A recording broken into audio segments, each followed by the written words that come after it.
Saya juara lomba novel, saya juara lomba kritik sastra, saya lomba makalah. Jadi saya memiliki beberapa pengalaman di situ. Saya merasa. Terus saya Terasa. sama siapa lagi yang sebelumnya kan? Kalau saya di Transjakarta begitu saya kira mungkin Pindah. saya tuh ngajar di dokter. Saya ngajar di dokter nggak mungkin kan? Saya tuh dulu ngajar juga di Kairo hari Januari sampai Desember kemarin tahun 2020 itu saya ngajar di Kairo. Saya kan nggak mungkin kan ngomong begitu kan? Karena dalam bahasa Jawa 4 mata begini. Jadi saatnya saya menceritakan kepada Anda. Ngomong Anda mendengarkan ya kan? Karena saat sekarang ini tuh baterainya itu baru 100% kan? Nanti jam 9 baterainya 10%. Ya, tinggal 0%. Baik, kemarin kan Anda sudah pengalaman menulis kan? Sebelumnya juga pasti Anda sudah pengalaman menjadi ini dan menjadi itu.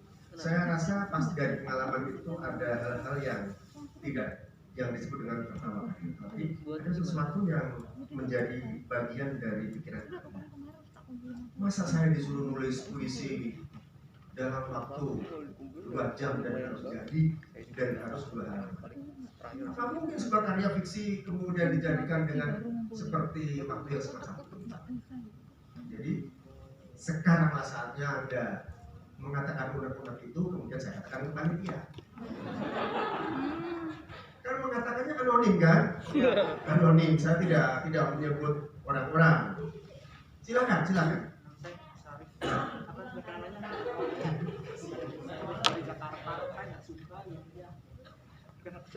Ya, terima kasih. Assalamualaikum warahmatullahi wabarakatuh. Saya masih sama, namanya belum berubah. Oh iya. Masih Ibu Siti Tasnia dari Banteng, Sulawesi Selatan.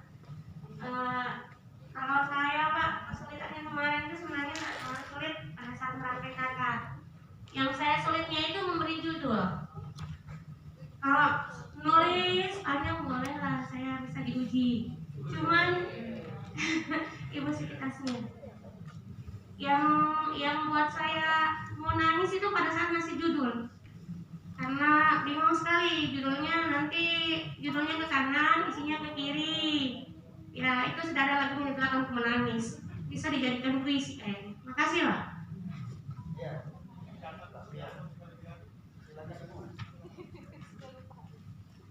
Terima kasih Pak. Terima kasih. Baik, saya Mila, masih sama juga namanya. Jadi yang saya pengalaman di sini, saya kebetulan saja, tidak tahu kenapa kebetulan saja kemarin ketika disuruh menulis puisi, kok yang langsung jadi, dan menurut saya pribadi itu yang lumayan gitu, tidak merasa yang puisi ini ya tidak merasa tertekan atau apa. Tapi untuk teknologi sepertinya saya harus belajar banyak dan lebih pelan-pelan lagi begitu. Kemudian saya tidak ingin komplain apa-apa, saya hanya ingin sekali karena Bapak tadi mengatakan juara baca puisi, kalau boleh di sini sebentar kami ingin melihat Bapak membacakan puisi begitu. Saya ini cipta puisi, bukan baca puisi. Saya pribadi yang introvert. Kan sekarang ini yang menang siapa? Ketika masa pandemi yang menang siapa? Pribadi introvert atau extrovert? Introvert, iya. Ketika masa pandemi sekarang ini, ketika kamar adalah bagian dari dunia orang-orang introvert, kemudian harus kerja di rumah saja, itu pribadi apa ya? Introvert, karena dia menemukan kebebasan yang sudah selama ini terpendam. Saya rasa itu ya. Ya kalau boleh, walaupun Bapak juara baca puisi, ya saya ingin mendengar Bapak membacakan puisi begitu sebagai kenang-kenangan untuk kami. Terima kasih Pak, itu saja. Ada YouTube-nya? Ya ada di ada di podcast saya. Ada di podcast ya? Iya, ada di podcast. Ya, Spotify, mau Bapak ya? Dapat gratisan buku saya. Terima kasih. Terima kasih. Saya sudah baca menarik sekali. Dari Ketawa kami. Benar. Istilah diksi menarik sekali, ya kan? Frasa tersebut mengacu pada sesuatu yang disebut dengan A, ketawa hadir, B, ketawa tulus, atau basa-basi saja. Jawabannya adalah basa-basi. Basa-basi saja. Tidak Pak, dari bahasa pertama yang saya baca di buku itu kalau setiap hari kita mendengar cerita sebenarnya yang bisa jadi kisah cerpen. Nah ini juga saya mau tanyakan. Kemarin saya sudah menulis 3 karya sastra, puisi, cerpen, kemudian drama. Tapi yang saya bingung gimana sih cara menulis itu supaya bisa menang. Kan Bapak ini kan pernah juara ya. Saya juga pernah ikut lomba di Bogor dulu, LMS, tapi tidak dapat juara. Gimana aja jadi bisa menulis supaya bisa juara? Kasih. Iya. Jadi apa namanya kesombongan saya itu menjadi membuat apa namanya pertanyaan karir. Iya bagus. Ada lagi yang mau di apa namanya di-sharekan kepada saya kepada teman-teman silakan. Jadi share santai aja, tidak terlalu serius. Silakan Mas. Iya.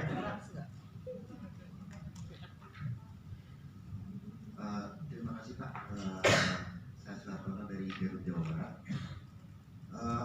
Satu hal mungkin yang perlu saya sampaikan sebagai seorang guru di lapangan, saya mempunyai sebuah kendala, di antaranya adalah ketika ada usul membuat sebuah karya sastra, masalah mungkin masih sampai dengan guru juga. Kalau indikasinya tadi adalah tidak ada masalah dengan penulisan kata-kata dalam arti menulis apapun mudah.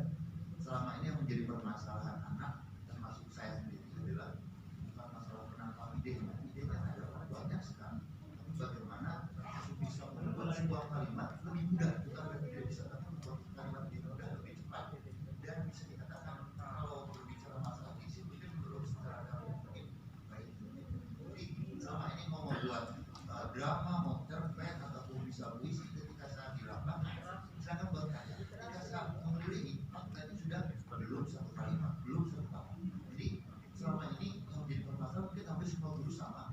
Kalau pembahasan tidak terlalu banyak permasalahan, tapi kita berbicara kreasi dalam membuat sebuah karya, permasalahan siswa adalah biasanya yang saya lihat salah satu hal yang dia pikirkan adalah bukan mengekspresikan apa dalam dirinya, tapi dia selalu memikirkan kira-kira kata yang tepat atau kalimatnya itu apa ya.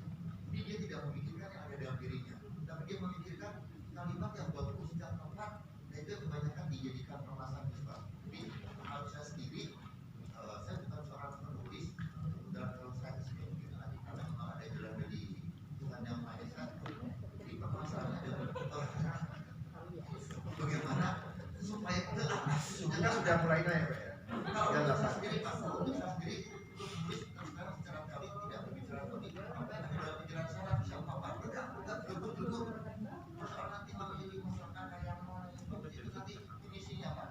Tapi akan tidak nanti lalu kita ditanya sudah 5 menit belum satu kata. Jadi saya minta solusi. Mungkin dari di antara bapak narasumber termasuk ibu guru, dia seorang penulis yang bagus, dia seorang pemain yang bagus, tapi dia tidak bisa mentransfer ilmunya bagaimana anak-anaknya bisa menjadi bagus. Dalam arti saya sendiri sebagai siswa, orang-orang yang memberikan materi bermacam-macam, Pak. Dalam arti dia pintar sekali, tapi dia tidak pintar untuk memberikan ilmu kepada dia di sini. Iya, sangat bagus. Nah, jadi sebagai seorang pelaku di lapangan yang mengajar kepada seorang anak, bagaimana solusi yang paling baik untuk yang paling baik saya katakan bagaimana caranya anak itu bisa mudah menulis, dalam arti mudah menulis, dia tidak mempunyai sebuah bayangan bahwa sampai menakutkan. Jadi pertanyaannya sederhana, minta solusi yang paling baik bagaimana caranya anak mudah untuk menulis, mengungkapkan apa-apa yang dalam dirinya tidak pernah terjadi di dirinya. Pak.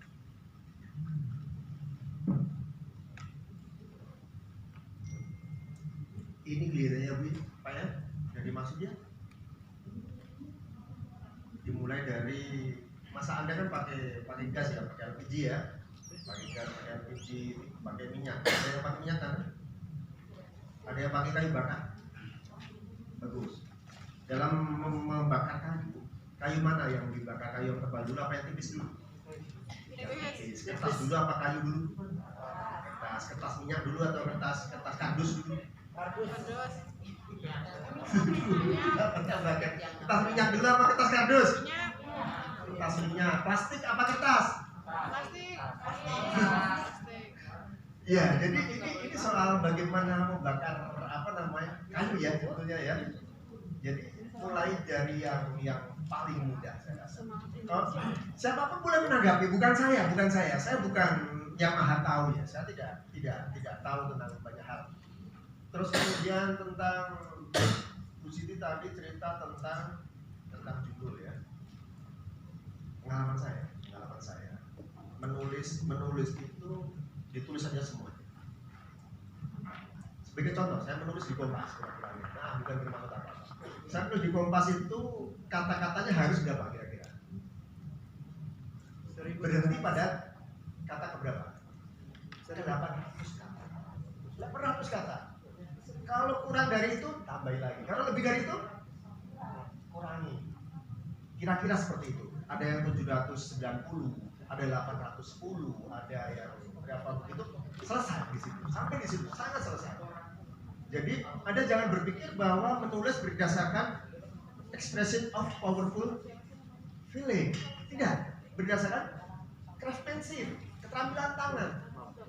Dan Anda lihat, modal keterampilan tangan dalam penulisan dimanapun akan tetap sama. Judul agak bergenit-genit sedikit, terus kemudian dibuka dengan sesuatu yang kelihatan menyenangkan, efek halo. Efek halo itu ketika pen Anda jatuh, kemudian ada seorang pasangan yang mengambilkan, kemudian bertatap muka. Maaf ini pennya.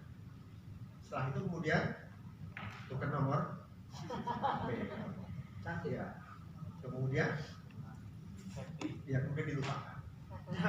Iya, kadang semacam itu. Hidup memang seperti itu. Anda kan tidak pernah tahu kan yang jadi suami atau istri Anda sekarang ini adalah orang yang memang Anda angankan kan? Sama sekali tidak kan? Itu namanya jalan cacing. Anda sampai sini itu kan ada jalan cacing. Nggak tahu kebetulan kemudian ada informasi saya dapat tiba-tiba. Oh iya, kasihan hidupnya ya.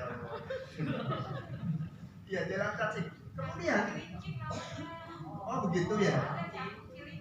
Oh,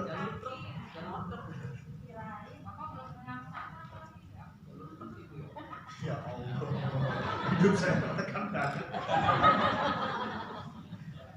Ya, Pak Hartono bagus pertanyaannya. Terus gimana cara menuliskannya?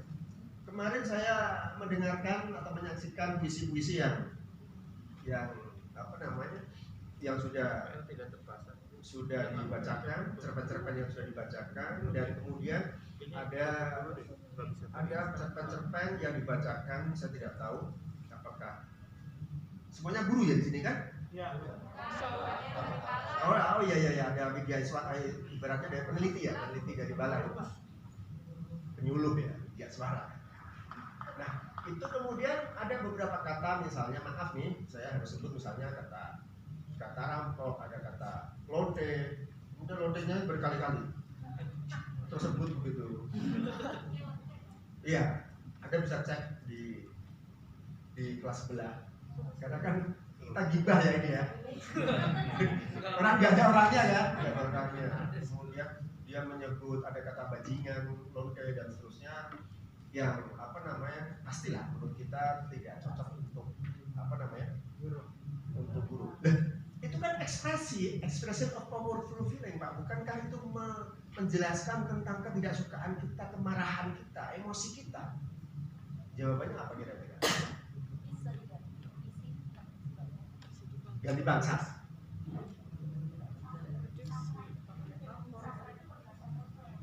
Oh, berdasarkan selera ya.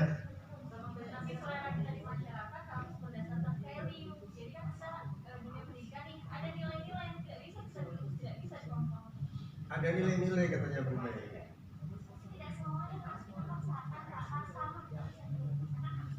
Oh begitu ya Bu Siti ya.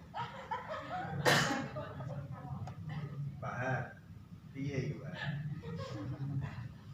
Bagaimana? Ada pendapat yang lain silahkan. Enggak, kita ngobrol-ngobrol aja sambil bahas apa kan? Kalau saya itu sastra yang menarik sama ceritanya isinya. Kenapa Radita berulang? Itu karena anak-anak suka ceritanya yang lucu-lucu. Oh iya, lucu-lucu ya. Yang bukan diceritakan. Iya, lepas dari tata bahasanya nggak karuan, terus struktur bahasanya nggak karuan, yang lucu kan?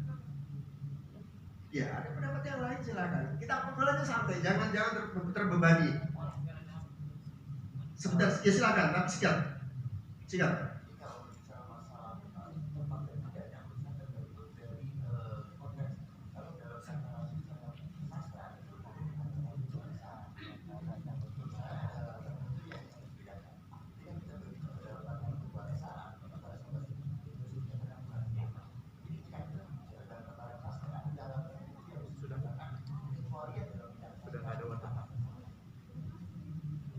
si Bu Etika ya. Ada tadi angkat tangan ya? Ada tadi angkat tangan enggak? Iya.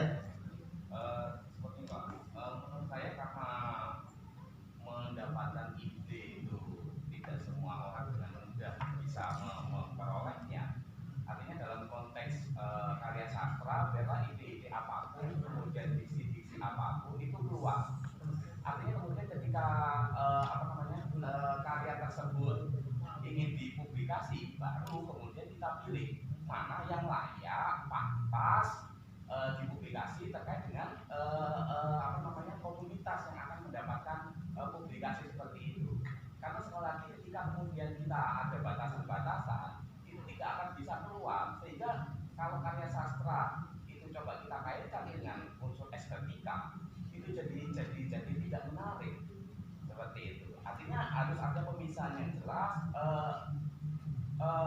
kapan sastra itu dibuat, kemudian kapan itu dipublikasi. Ketika kemudian kita melihat dari ranah kesantunan, nah itu ketika dipublikasi kita harus memilah dan memilih. Oh ternyata diksi-diksi ini dalam karya tertentu yang saya buat ternyata tidak layak disampaikan kepada orang lain. Khawatir nanti kemudian menjadi sebuah asumsi, sebuah persepsi bahwasanya ternyata hal buruk pun ternyata bisa dilakukan. Nah, seperti kata yang sering disampaikan reminisisi itu, sebetulnya kan kalau misalnya kita cermat secara arif itu tidak ada masalah, tapi ternyata kontennya juga bermasalah.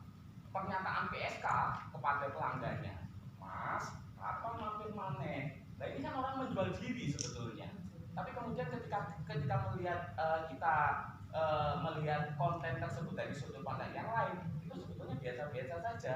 Makanya kemudian harus kita pikirkan siapa komunitas yang nantinya akan melihat karya kita seperti itu. Terima kasih. Siapa panggilannya?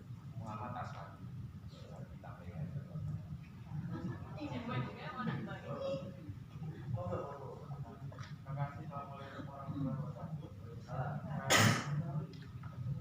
Kita semua ini kan khalifah Allah Subhanahu wa taala di muka bumi.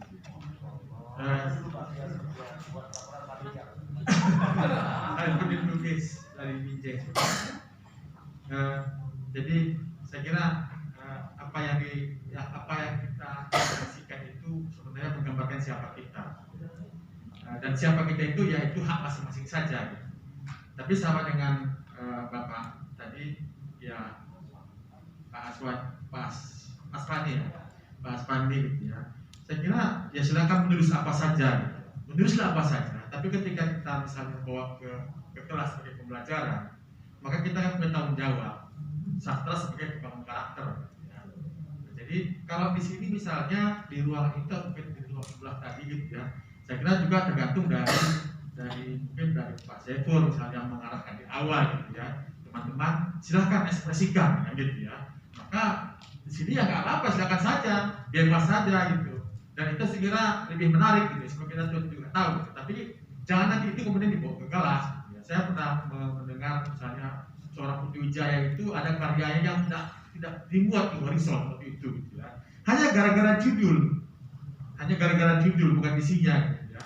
Tapi saya kira kan majalah horizon itu kan punya tanggung jawab lagi gitu. Kenapa coba tidak memuat itu? Ini langsung diceritakan oleh beliau waktu itu gitu. Jadi saya kira seperti itu Pak Saiful Rahman ya. Tergantung kemana kita harus tulis. Ya, jadi kita mempertimbangkan pembacanya ya. Kalau karena pembacanya ini maksud adalah siswa, tentu saja kita harus berpikir bahwa siswa yang akan membacanya, efeknya juga ke sana. Silakan Mas Arifin, nanti Mbak Muda.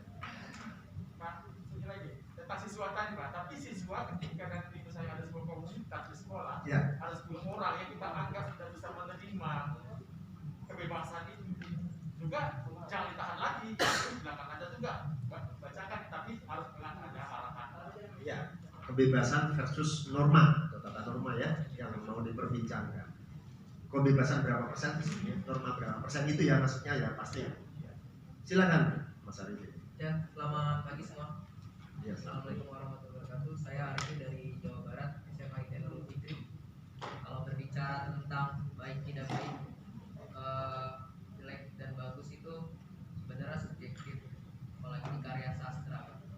Nah, Bapak Ibu semua, mungkin kalau sebenarnya saya menyimpulkan saja dari para Bapak Ibu yang luar biasa tadi berpendapat, hubungan antara pembaca dan penulis itu adalah satu peradaban yang, kalau bagi saya itu peradaban yang baik. Mengapa baik? Karena kalau ada sesuatu yang negatif ya ungkapkan dengan negatif, kalau ada yang positif diungkapkan dengan positif. Namun pada kenyataannya peradaban kita itu menjunjung yang baik, gitu kan, apalagi di sekolah Bapak Ibu.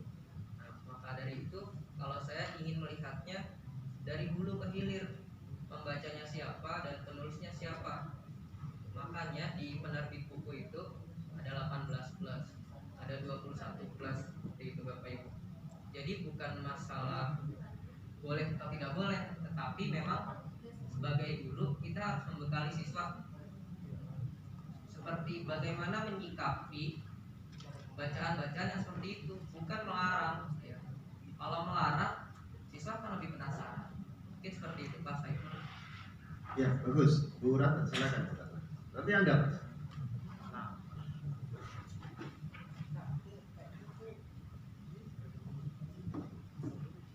Terima kasih. Terima kasih atas kesempatan yang diberikan. Menanggapi tadi kaitan dengan diksi yang digunakan seorang guru dengan kata-kata yang berkonotasi negatif, saya berpikir karena kita dalam dunia pendidikan, bagaimanapun tetap pendidikan karakter itu harus menjadi sesuatu yang mendasari apapun yang kita lakukan. Nah, berkaitan dengan menulis ini, saya berpendapat bukan masalah ekspresinya yang dibelenggu atau dijajah sehingga mereka tidak bisa mengungkapkan, tetapi ada hal yang bisa kita luruskan kaitannya dengan ada kata-kata yang berkonotasi positif itu ternyata bisa memberikan energi yang positif. Contohnya, ketika anak tidak bisa mengerjakan sesuatu dikatakan bodoh oleh seorang guru, dia akan berenergi negatif untuk memperbaiki dirinya. Tapi ketika kita katakan, kamu belum tuntas, perlu berjuang untuk mendapatkan nilai yang terbaik, ternyata itu menjadi hal yang membuat dia akan jadi lebih baik. Nah, ini pun ketika misalnya anak diberikan kebebasan sebebas-bebasnya dengan menggunakan kata-kata yang menurut dia itu mengekspresikan apapun yang dirasakannya, ini yang saya alami ketika apa yang terjadi pada murid-murid saya di sekolah. Yang pertama begini, mohon izin berbagi kaitan dengan proses kreatif menulis ini. Saya mengembangkan pada anak-anak justru menulis itu adalah solusi ketika dia mendapatkan permasalahan, baik masalah berkaitan dengan keuangan maupun masalah yang berkaitan dengan pribadinya. Masalah yang berkaitan dengan keuangan, kalau kemarin ada ilmu yang didapatkan kaitan dengan homo economicus gitu ya. Jadi ini ternyata banyak anak yang dengan adanya tantangan itu dia berhasil bisa melanjutkan sekolah, bahkan bisa kuliah karena menulis, gitu ya, kaitannya dengan itu. Kemudian yang kedua kaitan dengan masalah yang berkaitan dengan psikologisnya. Banyak sekali anak, mohon maaf gitu ya, di sekolah saya anak itu dengan misalnya dia kesurupan katanya, tetapi begitu saya dekati ternyata itu mengekspresikan apa yang dia inginkan, sebetulnya dia pura-pura saja. Ketika saya alihkan, saya balikan dengan, yuk tuliskan apa yang kamu rasakan, biarkan itu jadi cerita yang bisa menginspirasi orang lain. Bagaimana kamu menghadapi masalah ini, ternyata kamu jadi bisa. Nah itu alhamdulillah ternyata bisa memotivasi anak untuk menuliskan apapun yang diinginkan. Terakhir mohon doanya juga, ada seorang anak yang sekarang merasa dibully oleh teman-temannya, itu sampai setiap saat itu menyakiti badannya, menyakiti tangannya itu dengan mengeluarkan darah dan seterusnya itu ya, dengan pisah itu. Saya arahkan menulis itu jadi solusi buat dia, tuliskan sampai akhirnya sekarang target dia sebuah novel yang itu bisa menginspirasi, dan kata-kata yang asalnya dia makikan ke ibunya, dia makikan ke teman-temannya, diubah dengan energi yang positif, kata-kata positif, ternyata itu memberikan sesuatu yang sangat berharga. Nah, terlepas dari apa yang disampaikan oleh sahabat-sahabat tadi yang mengatakan bahwa apapun itu bisa kita ekspresikan dengan kata yang kita ekspresikan, saya berpikir tetap orang itu dilihat apapun itu bias, kata-kata yang diungkapkannya itu bias dari apa yang dirasakannya dan bagaimana niat dia menyampaikan itu, apakah itu menjadi inspirasi ataukah motivasi atau sekedar biar orang lain sama-sama membenarkan bahwa dia sedang benci dengan seseorang, orang lain juga ikut-ikutan gitu untuk membenci dengan orang itu. Itu saja mungkin yang saya sampaikan. Iya, benar. Nanti kan Anda kan, jadi di sini ada pandangan yang bersifat, ada yang moderat, ada yang konservatif, ada yang progresif. Sebagai contoh, kalau Pak Lubis ini pandangannya progresif, moderat, konservatif. Progresif Pak Lubis sama Bu Siti sama, tali 3 uang, pandangannya progresif. Kalau Bu Ratna pandangannya konvensional, konservatif. Kemudian moderat, Pak Soni moderat, artinya ya boleh deh bebas. Jadi ada pandangan-pandangan ya sebetulnya ya kita harus petakan teman-teman kita, apakah harus sependapat tidak? Nggak harus. Jadi, boleh pandangan apa saja, semuanya ada baiknya ada jeleknya. Silakan Mas. Ada. Baik, terima kasih atas kesempatan yang diberikan kepada saya. Nama saya Mutalino, saya dari Bali. Menyikapi tadi terkait pilihan diksi, di sini juga saya sedikit berbagi. Saya suka untuk menulis di media juga. Pernah saya menulis dan tulisan saya itu ditolak karena dibalas karena saya memakai kata bersorban putih. Karena saya kan statusnya waktu itu masih menjadi mahasiswa. Jadi itu kata dosen saya itu menunjukkan diri kamu gitu. Jadi kamu harus menunjukkan sesuatu yang memang menunjukkan bahwa kamu itu seorang pendidik. FPI. Enggak. Sorban putih. Oke, gara-gara waktu itu kan isu yang saya angkat itu waktu itu pembakaran gereja. Jadi karena saya saking kesalnya, saya ada satu diksi di dalam karya saya itu ada kata kalian yang bersorban putih di situ, penekanannya di situ. Di situ saya dibalas untuk kalau mau karya Anda dimuat harus mengubah diksi tersebut, harus mengganti dengan diksi yang lain. Karena ini pertama Anda adalah calon pendidik. Karena ada beberapa kali memang tulisan saya beberapa kali dimuat gitu, dan selanjutnya yang di bagian ini memang saya email seperti itu. Dan terakhir saya sedikit introspeksi diri. Saya mencoba untuk melihat beberapa karya, misalnya karyanya N. Adini misalnya. Dia hebat sekali untuk mengekspresikan bagaimana misalnya ada adegan seksual misalnya. Di situ dia berusaha, dia memakai diksi yang ketika anak SMA membaca pun nyaman untuk dibaca. Jadi halus banget. Kita tidak berasa kalau ini adegannya hot gitu kalau bahasa anak zaman sekarang. Nah, jadi kalau menurut saya, kalau guru itu sendiri ya Pak ya, guru itu sendiri harusnya menunjukkan bahwa memang saya guru, jadi karakter tulisan yang seperti ini diksinya ya harus menunjukkan seorang guru itu sendiri. Meskipun ya memang salah satu dosen saya, penulis hebat juga, dia karangannya tuh bahkan sangat out of the box, yang mungkin Bapak kenal, Pak Artika. Ya, dari Bali. Itu tulisan beliau itu ketika kita membaca tulisan beliau itu rasanya kita ada di zona lain gitu. Jadi kayak ketika membaca tuh bacaan yang memang untuk kelasnya usia 25 ke atas lah. Kayaknya usia 18-19 belum juga untuk mencerna tulisan-tulisan beliau. Jadi itu saya bisa menangkap bahwa ternyata ada dua kubu yang agak sedikit berbeda gitu. Di saat kita harus menjaga eksistensi kita sebagai guru untuk menunjukkan bahwa saya patut untuk diguguh, ditiru. Berarti ya tulisan saya harus menunjukkan bahwa kelas saya adalah kelas seorang guru. Jadi kalau menurut saya, mungkin kalau tulisan-tulisan itu saya setuju dan sepakat dengan Bapak Pak siapa ya tadi yang mengatakan bahwa sasarannya kepada siapa gitu, dan di mana bakalan pembacanya itu siapa. Pak Aswani, Mas. Pak Aswani itu saya sepakat sekali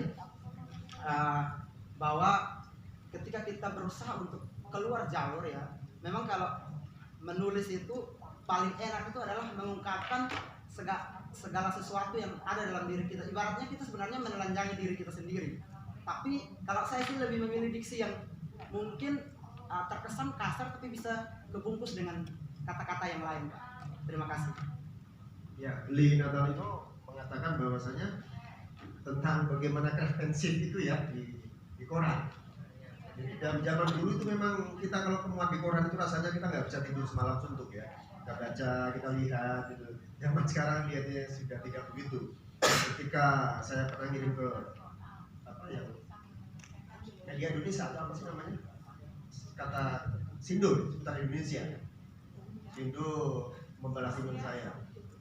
Pada tahun ini kami tidak memberikan honor untuk tulisan Anda sampai tahun-tahun selanjutnya. Apakah Bapak bersedia untuk menulis di tempat kami? Pura-puranya begitu. Dan jawab saya apa?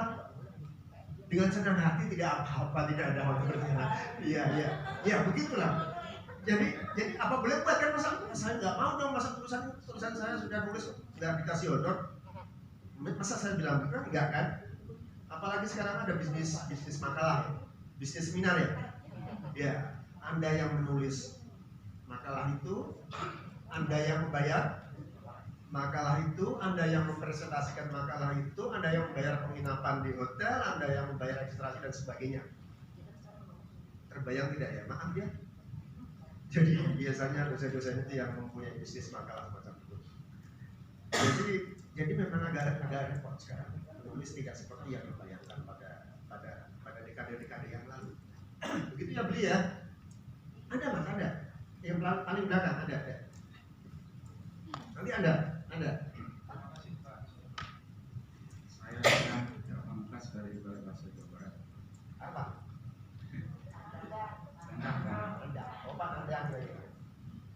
Menurut saya penggunaan diksi dalam sebuah puisi itu tidak bisa dipisahkan dari keseluruhan isi puisi itu sendiri. Bahwa suatu diksi dihadirkan dalam sebuah puisi itu harus konsekuensinya itu harus diksi itu memang harus hadir di situ. Jangankan diksi yang katakanlah di sini yang kita bahas diksi yang katakanlah sarkas gitu ya, seperti kata tadi kata bajingan, kemudian kata apa lagi Pak tadi? Ya misalnya anjing gitu ya, anjing. Jangankan kata seperti itu, diksi sarkas seperti itu. Seperti yang tadi diungkapkan oleh Pak siapa yang dari Maluku, bahkan diksi yang menurut saya itu diksi umum bersopan putih gitu, menjadi sesuatu yang sensitif kalau memang secara keseluruhan diksi itu menjadi memunculkan makna yang sensitif.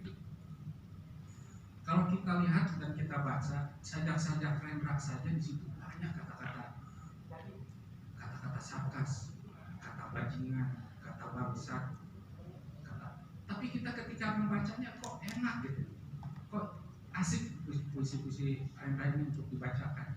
Karena apa? Di situ bahwa bukan masalah penggunaan kata sarkasme itu yang menjadi masalah, tapi bagaimana kita menuliskannya atau mengolah diksi itu dalam puisi itu sendiri.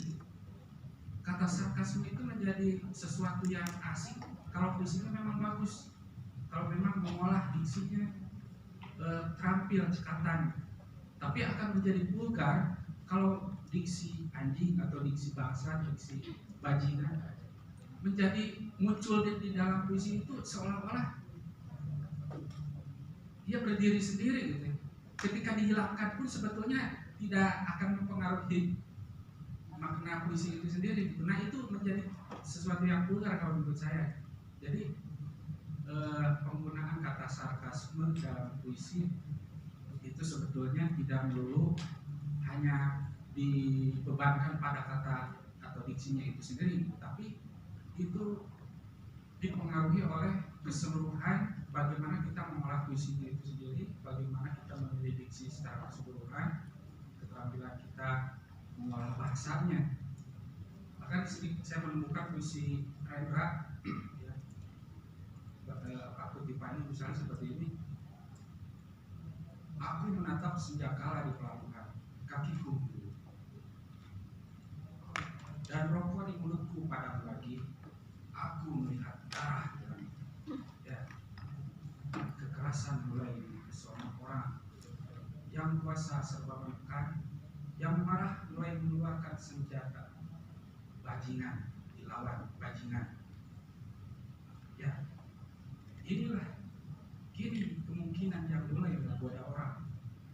Bila pengadilan tidak menindak bajingan resmi, maka bajingan jalanan yang akan diadili. Lalu apa kata nurani kemanusiaan? Siapakah yang menciptakan keadaan darurat ini? Apakah orang harus meneladani tingkah laku bajingan resmi? Bila tidak, kenapa bajingan resmi tidak ditindak? Apakah kata nurani kemanusiaan?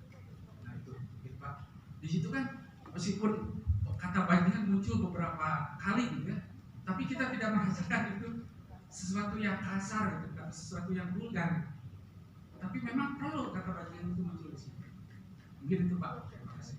Wah, terima kasih Pak Nada. Ibu, nanti Anda Pak.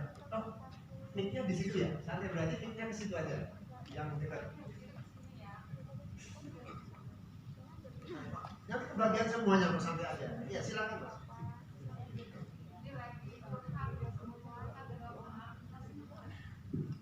Pak, selamat pagi Pak. Selamat pagi. Pertanyaan saya sederhana saja Pak. Saya dari Medan. Nama saya Ridho Sumorang. Pertanyaan saya, apa ukuran seseorang itu disebut sebagai sastrawan? Karena banyak sekali teman saya yang berhasil menuliskan karya-karya sastra, cerpen, puisi ke media yang terkurasi dengan baik, tapi pada perjalanannya banyak orang yang tidak mengenalnya sebagai sastrawan. Lalu belakangan ini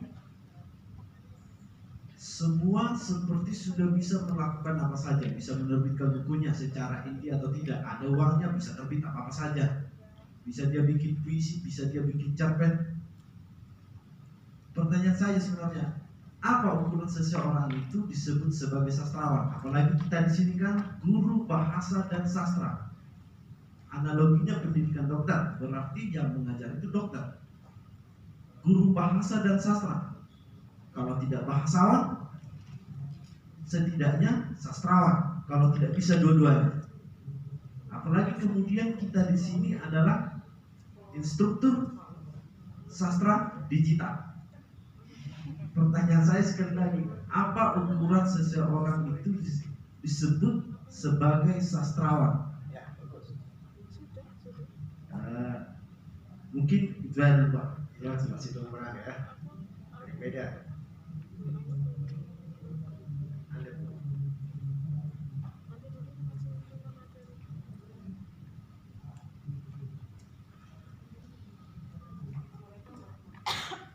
Waalaikumsalam.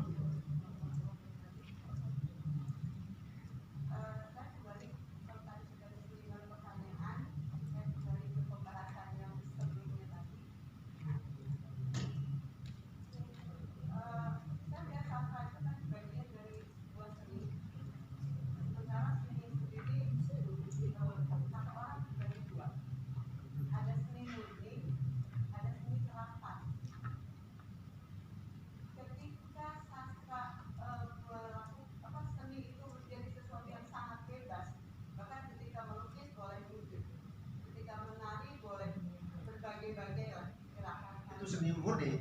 Ya, itu katanya seni murni. Oh iya. Tapi ketika sastra itu bagian seni, kita adalah kita tidak sedang membahas sesuatu yang murni. Sastra yang ada di lingkungan pendidikan adalah sastra terapan, sastra pendidikan. Nah, kemudian guru itu memiliki atau mempunyai satu tanggung jawab menganalisis bahan ajar. Kerja menganalisis ini tentunya kaitannya nantinya adalah apa yang ingin kita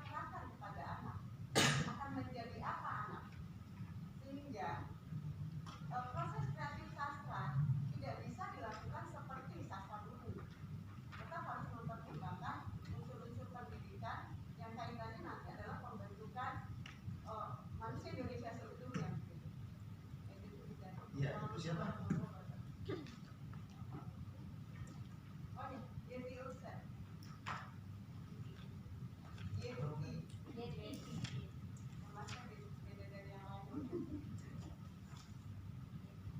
Sudah saya kembalikan belum itu adanya belum ya? Iya. Belum ya. Ibu yang paling belakang tuh, yang bajunya bagus. Yang mau curhat tuh, ada. Iya, yang mau curhat. Buku saya udah lebar.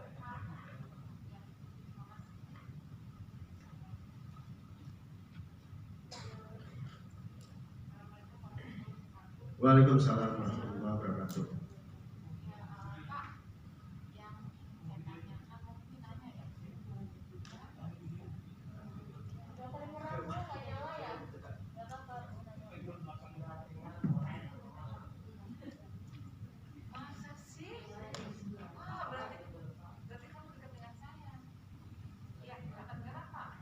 Yang pakai ini satu ini.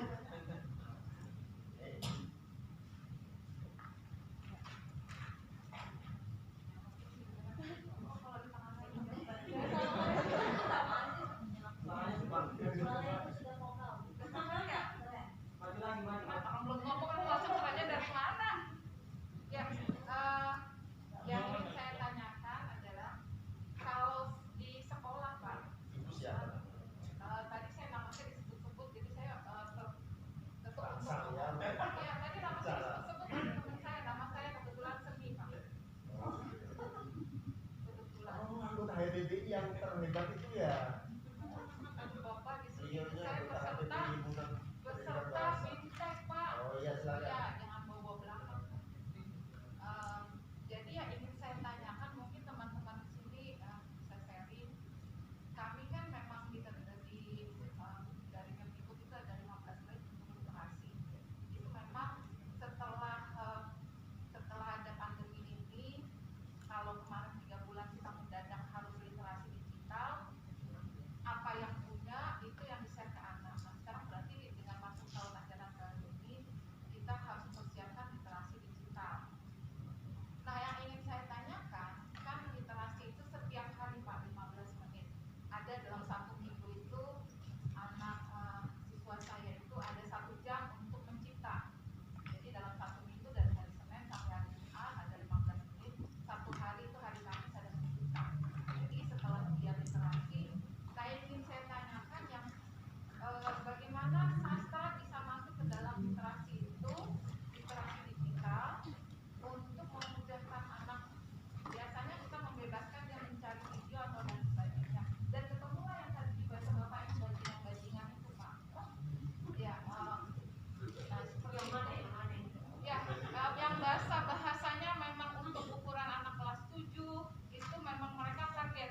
Semua guru marah sama saya. Ibu kenapa dibebaskan? Harusnya ibu yang menentukan. Tuh.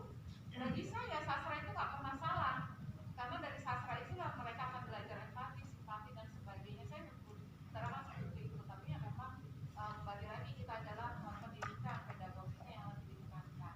Ada tidak? Sudah ada sastra digital yang bisa kita akses untuk kita perkenalkan kepada anak yang memang sudah memasuki kriteria pedagogi itu. Itu yang saya tanyakan, karena selepas dari sini mungkin saya nggak pusing lagi untuk mencari. Selama ini sih saya bikin sendiri Pak. Saya suruh guru baca puisi, saya suruh guru baca cerpen, gitu. Jadi saya sutradaranya yang mendadak jadi sutradara gitu. Kalau ada, mudah-mudahan ini oleh-oleh nantinya. Jadi kami selama ini akan terus berlanjut karena DKI itu memang zona merah, sastra digital tetap akan dilakukan.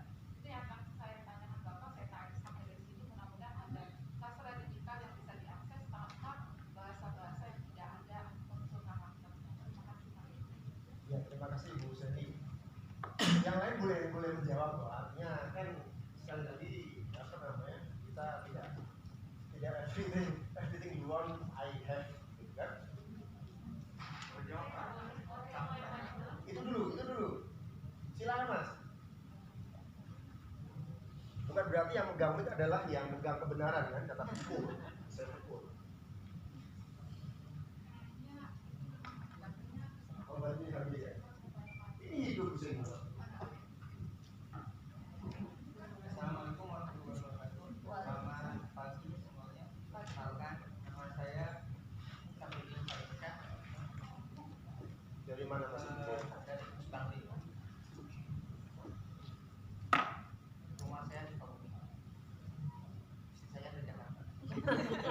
tinggalnya di Sukabumi.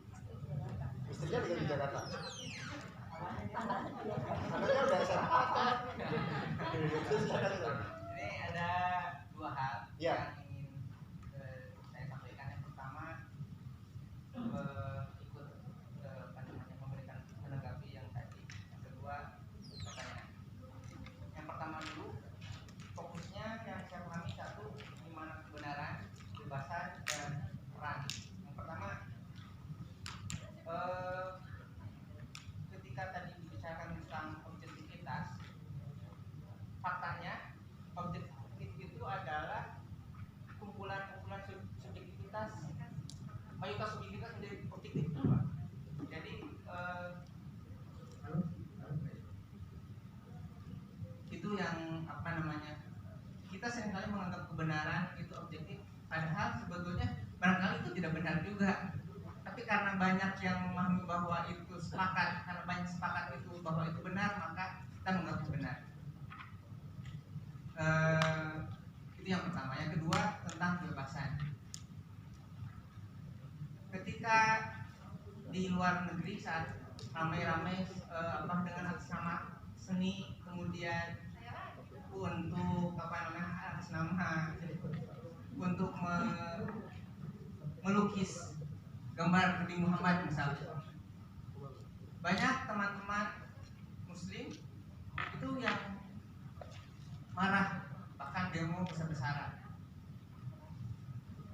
Nah, pada tataran itu maka menurut saya tidak ada kebebasan yang benar-benar bebas. Satu. Jadi ada kebebasan yang dibatasi oleh kebebasan yang lain. Nah, maka maka dari sana maka hubungannya dengan dunia pendidikan, maka ada dibatasi oleh peran guru yang pertama.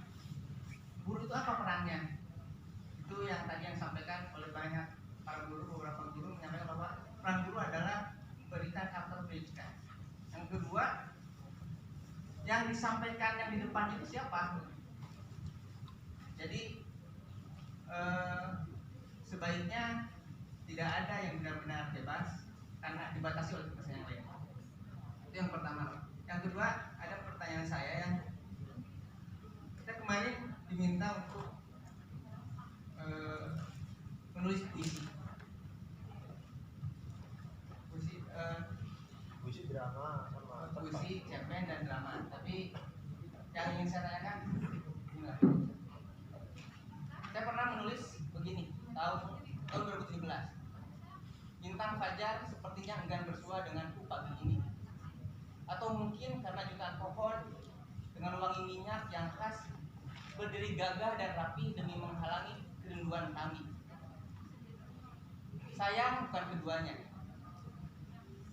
Bukan kejora yang sinar terang, bukan bulan yang pandai menghiasi alam, tidak juga matahari yang memberi kehidupan. Tapi kalian yang selalu mendendangkan lagu rindu, yang tidak lelah menarik sema untuk jiwa yang frontal, yang melantunkan ayat-ayat dan syair-syair abadi. Kalianlah yang membuat pandanganku tidak bisa beralih. Saya ketika kemarin akan membuat puisi, maka saya lihat aturan-aturannya, Pak. Kemudian saya ubah dengan sesuai dengan aturan, dengan drama.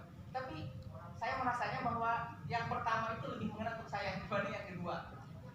Nah, ketika yang pertama ini, apakah yang pertama bisa disebutkan sastra atau disebut puisi atau bukan? Saya tidak tahu. Kemarin saya pernah diskusi, apakah yang bisa disebutkan puisi? Saya bilang. Nah, kemarin ada juga karena teman saya kurang tahu ya. Nah, mohon Bapak menanggapinya. Karena saya merasa bahwa ketika saya tiba dengan sesuai dengan aturan-aturan yang ada, malah tidak kena dengan saya. Terima kasih. Ya baik, tadi Ibu Sukangli ya. Pusat Pengembangan Perlindungan Bahasa. Ya. Masih satu atap. Jadi kalau ditanyakan tentang what is the truth? Truth is what? What is truth? Truth is what? What whatever. Kebenaran itu, maaf ya saya cerita sedikit. Habis ini langsung kudapan. Langsung kudapan. Nanti kita jawab nanti setelah kudapan. Ya, karena mata Anda sudah mulai redup gitu kan. Karena 100% langsung 10%. Jadi sebentar saya jadi ingat kutipan yang ditulis oleh Michel Foucault dalam History of Sexuality. Maaf ya, bukan kuliah. Tapi dia bilang the truth is power. The truth is power. Di antara ruang di sini ukuran 15x15 yang memiliki kebenaran siapa? Saya yang pegang mic. Saya kan yang menentukan, oh saudara ini kelihatannya kurang begini nih, improvisasinya kurang bagus ini, itu intonasinya juga kurang jelas. Apalagi ini langkah saudara itu seperti kakek-kakek buyut yang udah muda. Jadi saya lah yang pegang kebenaran karena saya pegang mic. Jadi siapapun yang terpilih menjadi instruktur nanti itu bukan dialah yang terbaik, bukan. Itu apa namanya? Akumulasi dari berbagai subjektivitas, akumulasi dari berbagai craftsmanship, keterampilan tangan menulis angka-angka, terus kemudian akumulasi dari sebuah kebetulan. Bayangkan jika tidak ada kebetulan dalam dunia ini, Anda tidak bisa sampai di sini. Duduk main HP, main kelas A begitu. Instruktur yang menciptakan sih ya Allah gitu kan. Jadi apa namanya? Jangan berpikir bahwa semuanya objektif, tidak. Jadi tentang kebenaran itu miliknya kekuasaan. Punya kekuasaan dulu baru jadi kebenaran. Jadi dalam hal ini dalam prakteknya apa dalam apa namanya? Dalam praktek pembelajaran. Ya pembelajarannya itu kebenaran ada dalam tangan Anda ketika Anda di dalam kelas. Siswa itu mau dibikin A, B, C, D, mau bikin F di tangan Anda, itulah peran tadi. Jadi soal kebenaran itu soal sikap. Apakah Anda ingin membebaskan dengan berbagai kata bangsat, dengan kata londe, dengan kata apa-apa? Itu peran Anda, sikap Anda terhadap kebenaran itu. Salah. Ya sebetulnya itu semuanya ada positif ada negatifnya. Gak mungkin siswa itu harus mengenal yang baik-baik saja. Padahal setelah di luar kelas dia bertemu dengan hal yang tidak baik. Anda mengajari siswa Anda, saudara-saudara, kalau membeli tiket itu di depan loket karena tidak ada calo di belakang. Tetapi ketika dia keluar ke stasiun tertulis tidak menjual tiket lagi di depan loket. Artinya karcis itu bisa dibeli di mana? Di belakang. Karena di belakang, kan di depan kan tertulis tidak lagi menjual tiket. Berarti yang tidak menjual tiket ada di depan. Berarti di belakang masih menjual tiket. Jadi ini pola pikir yang di lapangan dengan yang ada di apa namanya? Itu sangat berbeda. Kemudian ada guru-guru religius yang mengatakan janganlah ngajarin kancil itu korupsi, kancil itu koruptor. Terus kemudian dia licik, dia menggunakan segala cara untuk mendapatkan tujuan. Ya itu ada positif dan negatifnya. Jangan menggunakan logika yang aneh-aneh. Sebagai contoh yang kemarin loh, yang lagu ambilkan bulanmu yang selalu bersinar di langit, bulan berseri cahayanya sampai ke bintang. Loh cahayanya kok sampai ke bintang? Ya kan? Bulan kan nggak bisa ke bintang kan? Nah, berarti kita salah dong mengajarkan sama mereka. Logikanya nggak sampai logika sampai sana. Jadi berarti itu nggak bisa diajarkan, ya bisa saja ya kan itu metafor, pekiasan. Jadi di sini banyak hal positif dan negatifnya. Soal bagaimana Anda menggunakan kebebasan, bagaimana Anda menggunakan kebenaran itu sikap Anda. Anda membebaskan kata bajingan boleh. Orang di lagu juga ada emang dasar. Ya, lagunya Iwan Fals lebih kacau lagi. Oke, terima kasih atas pertolongan. Bagus suaranya Pak. Di malam ini asik. Ya itulah begitu. Lanjut Pak, lanjut. Lanjut Pak, lanjut. Ini soal maksud saya adalah ini soal peran Anda sebagai guru, maksudnya kalau jadi guru yang baik. Kalau di luar Anda boleh. Soal peran Anda. Saya katakan ini soal peran Anda, bukan soal kebenaran. The truth, tidak soal the truth. Karena the truth is power milik saya. Ketika saya masuk kelas, sayalah kebenaran itu. Tinggal sikap Anda di dalam kebenaran itu. Jadi saya tidak mengajarkan kurikulum yang tidak jelas itu di sini, tidak. Saya mengajarkan Anda untuk berpikir itu supaya jangan terbelenggu dengan box yang dinamakan dengan metode scientific.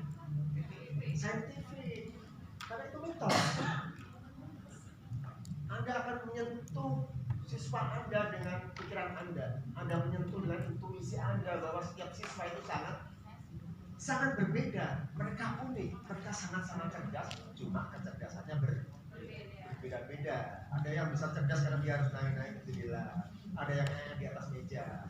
Kemudian ada yang motoriknya itu sangat anti. Mereka cerdas. Cuma bagaimana kita menyentuh. Ya bocah gogok sih. Enggak begitu. Ya silakan.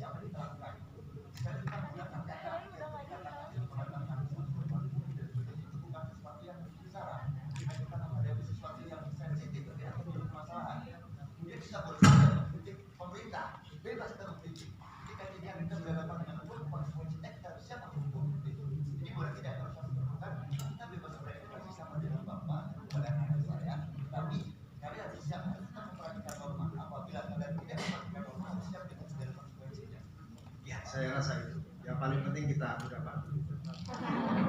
Ya kita makan, kita makan apa adanya ya di sana, silakan. Nanti kita bahas, kita jawab setelah makan, jadi setelah ada minum kopi. Terima kasih, selamat siang. Ada pengumuman dari panitia nggak ada ya? Berarti Anda boleh langsungnya buka pintu, langsung lari ambil makan. Terima kasih Pak.